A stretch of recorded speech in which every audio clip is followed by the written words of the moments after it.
ವಿಧಾನಸಭಾ ಕ್ಷೇತ್ರದ ರೈತ ಮೋರ್ಚಾದ ಮಂಡಳದ ಉಪಾಧ್ಯಕ್ಷರಾದ ನಮ್ಮ ಆತ್ಮೀಯರು ಹಾಗೂ ಸ್ನೇಹಿತರಾದ ಭೀಮಗೌಡರು ಭೀಮಪ್ಪರವರ ಹುಟ್ಟುಹಬ್ಬವನ್ನ ಜಯರಮಣ್ಣನವರ ಒಂದು ಕಚೇರಿ ಆಚರಣೆ ಮಾಡ್ತಾ ಇದ್ದೇವೆ.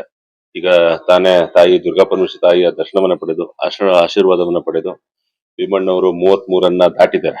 ಬಹುಶಃ ಇನ್ನೂ 100 ದಾಟ್ಲಿ ಅಂತ ಆಶಿಸ್ತೇನೆ. ಹಾಗೂ ನಮ್ಮ ಪಕ್ಷದ ಜೊತೆ ಗೋಪಾಲಣ್ಣನವರ ನೇತೃತ್ವದಲ್ಲಿ ಜಯರಾಮಣ್ಣನವರ ಮಾರ್ಗದರ್ಶನದಲ್ಲಿ ಹಲವಾರು ಕಾರ್ಯಕ್ರಮಗಳಲ್ಲಿ ಭೀಮಣ್ಣವರು ಭಾಗಿಯಾಗಿದ್ದಾರೆ. ಅವರ ಜನಪರ ಕಾಳಜಿ ಮುಂದಿನ ದಿನಗಳು ಒಳ್ಳೇದಾಗ್ಲಿ. ಮುಂದಿನ ದಿನಗಳು ಸಹ ಅವ್ರಿಗೆ ಎಲ್ಲಾ ರೀತಿಯ ದೇವರು ಆಯಸ್ಸು ಆರೋಗ್ಯ ಐಶ್ವರ್ಯವನ್ನ ಕೊಟ್ಟು ಅಧಿಕಾರವನ್ನು ಕಾಪಾಡ್ಲಿ ಅಂತ ಕೇಳ್ಕೊಂತೀವಿ. ಮಹಾಲಕ್ಷ್ಮಿ ದೇವಟ್ಟು ರೈತ ಮೋರ್ಚಾ ಉಪಾಧ್ಯಕ್ಷ ಆದ ಭೀಮಣ್ಣನವರ ಇವತ್ತು ಜನ್ಮ ದಿನಾಚರಣೆ ಆಚರಿಸ್ತಾ ಇದ್ದೀವಿ. ಇವರ ಜನ್ಮದಿನ ಪ್ರಯುಕ್ತ ದುರ್ಗಾ ಪರಮೇಶ್ವರಿ ದೇವಸ್ಥಾನದಲ್ಲಿ ವಿಶೇಷ ಪೂಜೆ ಹಮ್ಮಿಕೊಂಡು ಒಂದು 4-5 ಆಶ್ರಮಕ್ಕೆ ಹೋಗ್ಬಿಟ್ಟು ಅನ್ನದಾನ ಕಾರ್ಯಕ್ರಮವನ್ನು ಏರ್ಪಡಿಸಿದ್ವಿ. ಇವತ್ತು ನಮ್ಮ ಭೀಮಣ್ಣವರು ನಮ್ಮ ಗೋಪಣ್ಣನ ನೇತೃತ್ವದಲ್ಲಿ ಜಯರಾಮಣ್ಣ ಹಾಗೂ ನಮ್ಮೆಲ್ಲ ಮಂಡಲ ಪದಾಧಿಕಾರಿಗಳ ಜೊತೆ ಯಥೇಚ್ಛವಾಗಿ ಕಾರ್ಯಕ್ರಮದಲ್ಲಿ ಭಾಗವಹಿಸಿ ಪಕ್ಷಕ್ಕಾಗಿ ಮುಂಚೂಣಿಯಲ್ಲಿ ದುಡಿತಾ ಇದ್ದಾರೆ.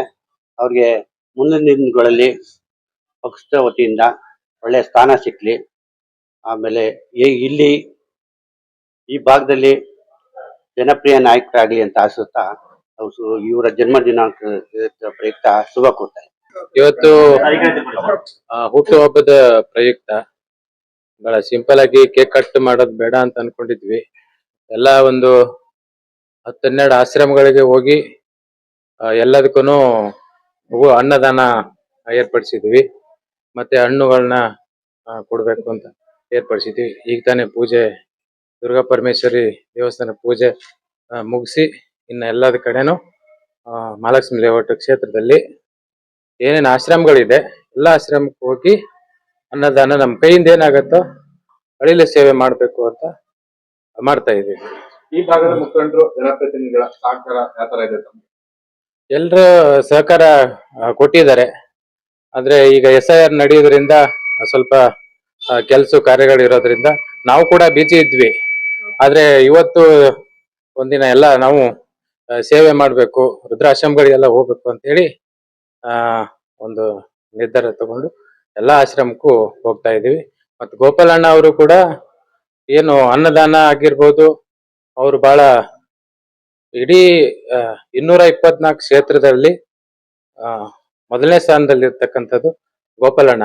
ಯಾಕಂದ್ರೆ ಅನ್ನದಾನ ಆಗಿರ್ಬೋದು, ಶಿಕ್ಷಣದಲ್ಲಿ ಆಗಿರ್ಬೋದು, ಪ್ರತಿಯೊಂದಕ್ಕೂ ಬಹಳ ಒತ್ತು ಕೊಡ್ತಾರೆ. ಅದೇ ಮಾರ್ಗದಲ್ಲಿ ಕೂಡ ನಾವು ನಮ್ಮ ಕೈಯಿಂದ ಏನು ಅಳಿಲು ಸೇವೆ ಆಗತ್ತೆ ಅದನ್ನ ಮಾಡ್ಕೊಂಡು ಮುಂದೆ ಹೋಗ್ತೀವಿ. ಎಲ್ಲ ನನ್ನ ಶುಭ ಕೋರಿದ ಆತ್ಮೀಯರಾಗಿರ್ಬೋದು ಮತ್ತೆ ರಾಜಕೀಯ ಗುರುಗಳು ಎಲ್ರಿಗೂ ಒಂದು ವಿಶೇಷವಾಗಿ ಎಲ್ಲರಿಗೂ ಧನ್ಯವಾದಗಳನ್ನ ಹೇಳೋದಕ್ಕೆ ಬಯಸ್ತೇನೆ.